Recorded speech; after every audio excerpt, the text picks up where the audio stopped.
Prepare to delve into the abyss of YouTube's darkest videos, where the line between reality and nightmare blurs into unsettling territory.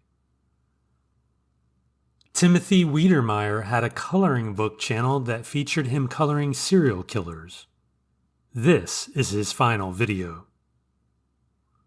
Today I make art of Graham Young. Some dates, a place. This guy likes tea. I don't even know what that is, and he likes to wear French fries on his head.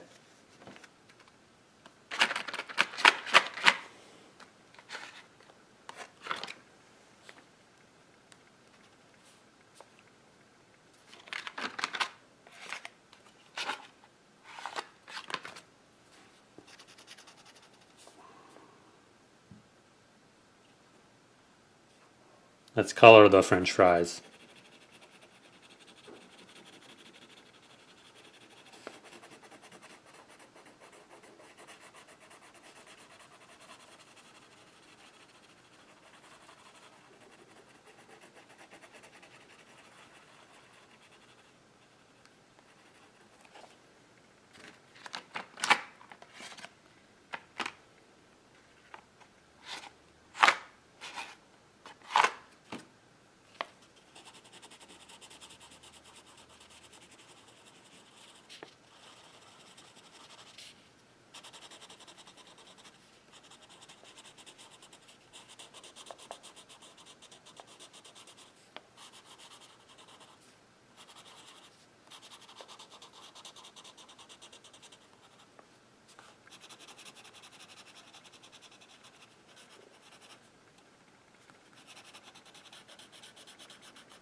I don't even know what to color these mugs.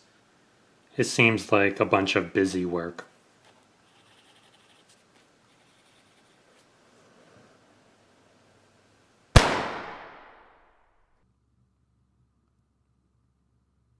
Channel 81 was an attempt for its owners to get internet famous. Focusing on food eating challenges and thrift store finds, the channel was unremarkable. However, things took a dark turn. Hey there, my name's Eric. I'm back with another food challenge. I'm so grateful that I survived the last one. I was kept up a couple of hours after I ingested that H2O. Wasn't too good. This time out, I hope my bowels fare better. This is real food challenge for viewers like you awesome people, you. The wife and I today figured, hey, let's go to one of our favorite restaurants and try one of their signature items and do it on tape. We've never eaten this item there. It's just shocking, you know. We always go there all the time, but we decided to bust our cherries on this. Me first, of course, on tape. So let's get to it. We went to Trappy's to get some yappies. Good luck. Here we go. Oh yeah, gonna dig in there real good.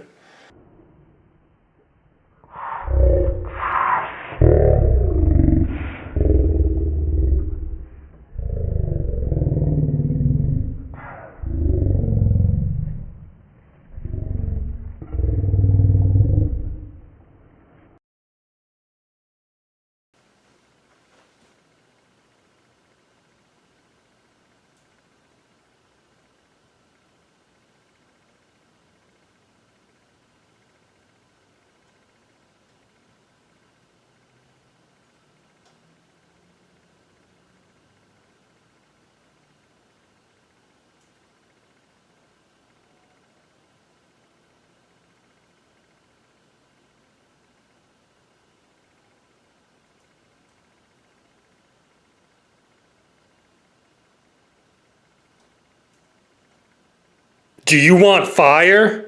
Because this is how you get fire.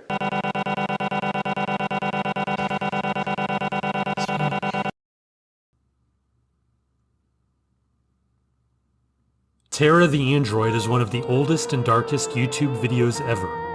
Its origins are shrouded in myth and mystery. The less said about it, the better. Enjoy.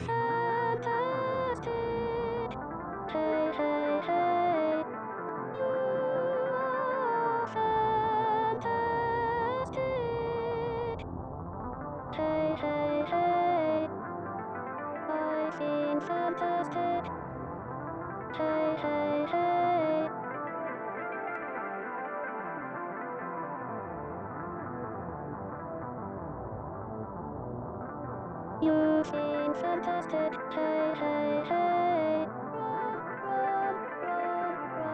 Run. Please, me, please, me, please, me, please, me, please, you are fantastic. Run.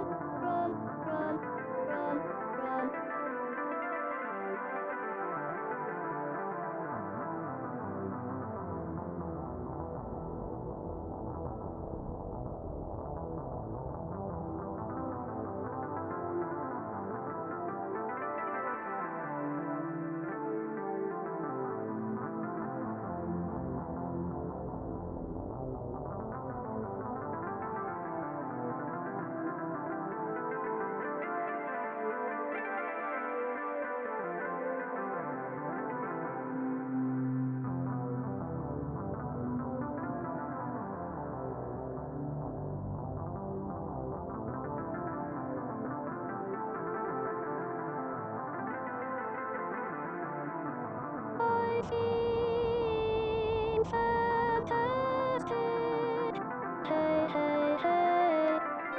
You've seen fantastic, hey, hey, hey.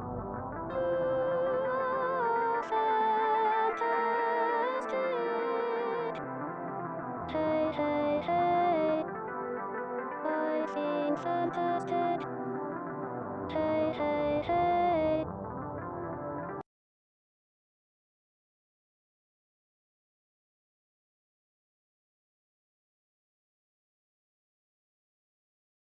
Write it, the large man said. He had one hand wrapped around the woman's throat. He sat across from her at her dinette table. Her husband wouldn't be home from the office for another 2 hours, but by then it would be too late. The blue pen in her hand quivered just over the tabletop. Tears streaked her face. "Write it," the large man commanded. She brought the pen down on the bare wooden tabletop. She formed the first letter of the word the man wanted her to write. Oddly, she worried more about ruining the table than her life. In a flowing cursive, she continued the word. The third letter flowed into the fourth, then fifth. As she neared the final letter, the large man reached over with his free hand and held her hand down. "If you lift the pen, you die," he told her. "Keep writing until the pen runs out. When it runs out, you die." He let go of her writing hand. "Write," he ordered. She began to scribble slowly. The pen wasn't a new pen. It had been sitting on top of the kitchen counter. She tried to remember how long it had been in use. She drew on unblemished parts of the table in a vain effort to gauge how long she had left. She wondered how he got in. She was alone in the house, and then, suddenly, he was there, firmly holding her by her throat at the table. She looked up at the man who held her still. His black eyes bored a hole through her so much that she quickly looked back down. The word he wanted her to write sounded like gibberish. It was a word she never heard before. She pronounced it in her head, and it still made no sense. She dragged the pen over it several times, crossing it out, masking it. Soon, it was just a blue smudge. She looked up at him again, defiant. The man looked down at the table and grinned. "What's done is done," he remarked. She wanted to stab him with the pen, in his black eyes. If only he would let her go. She saw her pen was running out of ink. His black eyes. She wondered if she was quick enough to do it, and strong enough. In a past life, she wouldn't have the nerve, but now she had nothing to lose. As if he read her mind, the large man released his warm hold on her throat. He eased back into his chair. Her neck was wet where he held her. Now was the time. She stopped scribbling and looked down at the table. She saw she was just tracing her markings. She dragged the pen to an empty space. The pen was dry. She looked wide-eyed at the large man. Her pulse increased. Maybe the end would be sudden. She raised her writing hand and was across the table in one nearly invisible motion. It was the man's turn to look at her wide-eyed. The pen pierced his black right eye, crashed through his socket and into his brain. He began to convulse, knocking her aside and off of him. She crawled away. He yelled the word he had her write. He yelled it again and again and again. She howled against him. The large man stood and remained motionless for a few seconds. Then he fell face first a few feet from where she cowered. Blood oozed from his head towards her. She reached down, and before she could touch the blood, she passed out. "Honey, wake up." It was her husband. "Honey." She felt safe knowing he was home. He would take care of her now. He breathed the word into her ear, and she screamed.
A cold man sits. A cold man sits. A cold man sits. A cold man sits. A cold man sits.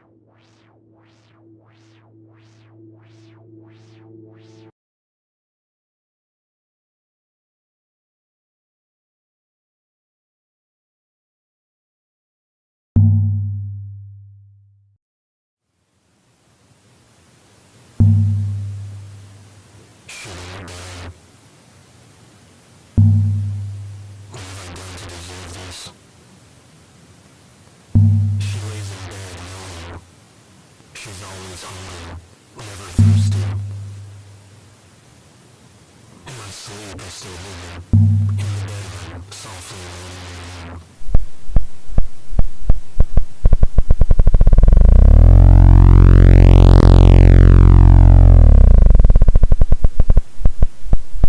I tried killing her last night. She didn't yell at me to stop. No fight. After my failure, she looked up at me and smiled. Then she closed her eyes and turned her head away from me.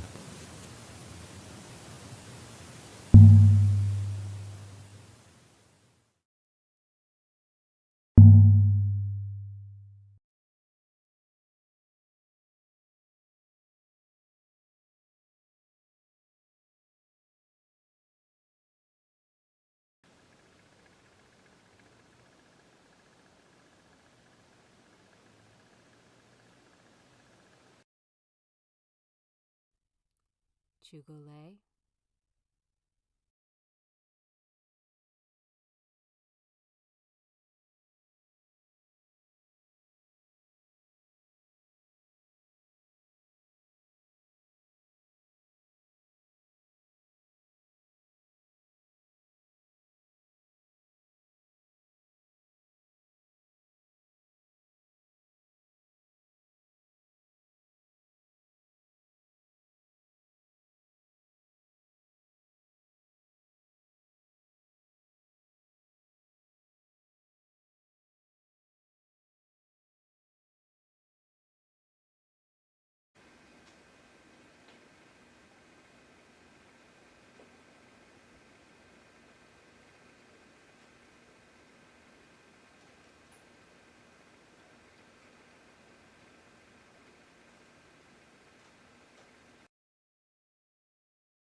He had already killed one that day. There would be more. The ants kept coming. He and his girlfriend had sprayed and laid traps. For a few days, there were no signs of the tiny pests, alive or dead. But then his girlfriend noticed a few by the bedroom window. Then he noticed one crawling on the living room windowsill. Then he smeared 2 on his leg one night. He had already killed one that day when he realized there would be no winning this war. He was off from work that day. His girlfriend had to work, but would be back at noon for lunch. He flipped through 100 channels for an hour, ate breakfast, washed his dishes, and looked out the living room window at the empty parking lot below. He saw no movement from outside the neighboring buildings. However, a quiver of movement caught his attention. The windowsill. Inside, 2 tiny specks of brown, twiddling, scurrying in roundabout arcs. He crushed them with his thumb. He was about to wash his finger off, but he saw more on the window itself. 4, 5, 6 more ants? He went into the kitchen and grabbed the ant killer. The spray bottle was getting a lot of use lately, but it was still half full. Returning to the window, the man saw the scurrying had doubled. Faster, faster, more. He squeezed the trigger and soaked the ants. They continued to move about for a few seconds until they finally slowed down. He sprayed them again and then went around the small apartment, spraying the windows, baseboards, drains, any openings, any possible entryways for the ants to invade his territory. Finally, he wiped the dead ants up with a wet paper towel. He told his girlfriend at lunch about the ants, and she insisted that they continue to be vigilant. They ate. She left. He decided to spend the afternoon watching a movie. No sooner had he started the movie that his arm started to itch. He looked and saw no bite, no mark. He scratched anyway. The itching persisted. He got up from the couch and checked the couch for any ants. He saw none. A prickle on the back of his neck. He reached back and so happened to see the window twitch. He squeezed his eyes closed briefly and saw more ants on the glass. He left the ant killer next to the window. He knew he'd need it again. He snatched it up and sprayed the window. The ants were on the outside. He looked down the building and saw ants in a thin trail up and down the wall.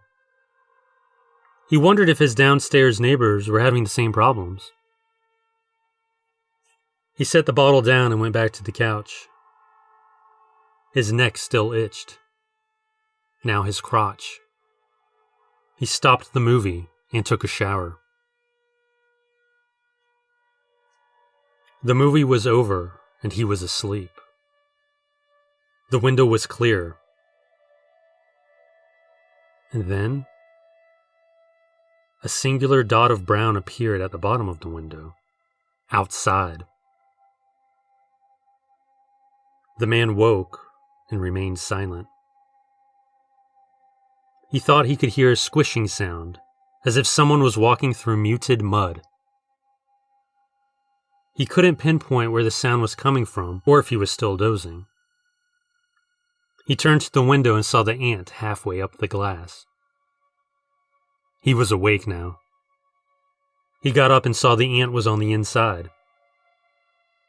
He bent to pick up the bottle and saw an ant on the back of his hand. He laid his finger on it to squash it and felt a pinprick of pain. He squashed it and his finger went into his hand deeper than it should have. He looked at his hands and saw ants scurry from the bottoms of his hands up and over to the tops. His thumbs were covered in brown and black. He shook his hands frantically, but they wouldn't come clean. His hands felt tingly as if the blood flow was returning to them. He slapped his left hand against the window and his hand dissipated into tiny black ants which scattered over the window and wall. His mind shut down then, only to open slightly to allow for one last thought. One last action.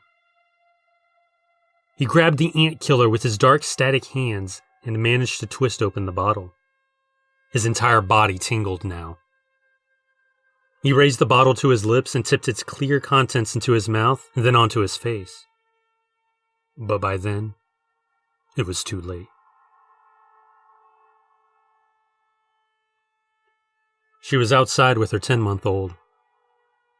She was smoking a cigarette, looking up at the second-floor apartment window. Her boy was playing in a small patch of grass, gooing and gogging. She smiled at him, then returned her attention to the apartment above.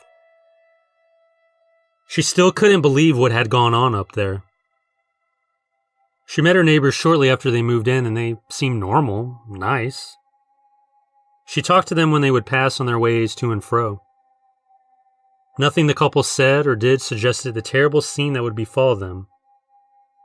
She shivered.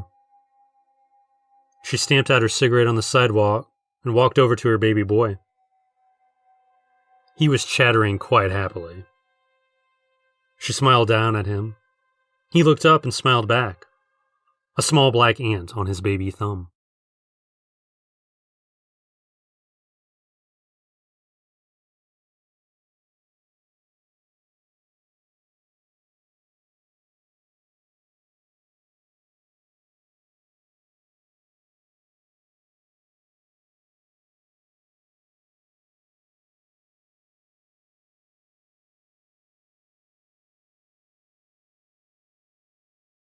What do you want?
Don't push that button, she told him in their living room. This was the 5th gunmetal gray box they had gotten in the mail. They didn't sign up for one. He held the box in his right palm and rested his left thumb on the blue button. This is the 5th one, he said. It's a sign. No, it means that someone made a mistake. It's not ours. He looked at her. Please? She shook her head. No, and that's final. She walked back to the bedroom. He shook his head. No, it's not final. He pressed the blue button. That night in bed, he had a dream. He dreamed he was floating on his back in the ocean, bouncing gently up and down and up. Then from the blue and red and purple sky came a gray jellyfish of black blades and wires. A growl like heavy gears grinding against and into something soft. He woke up before he could scream. In the morning, the box was gone. They must have come in the night. He had heard they did that. No one would ever know if it was true or not. Honey, I'm beautiful, she said as she walked into the dim living room. She told the truth. He looked at her, smiled, and her beautiful lips curled into a disgusted snarl. She screamed. She passed out. He touched his face and felt pockmarks. He pushed his forefinger 2 inches into his cheek, then his thumb 6 inches into his head. He looked at his fingers and saw wet yellow paste. No. What? No mirrors in the living room, so he wobbled swiftly, to the bedroom and fainted when he saw his reflection in the full-length mirror next to the dresser. A yellow block of cheese for a head, a larger yellow block of cheese for a body, and thin white cheese sticks for legs.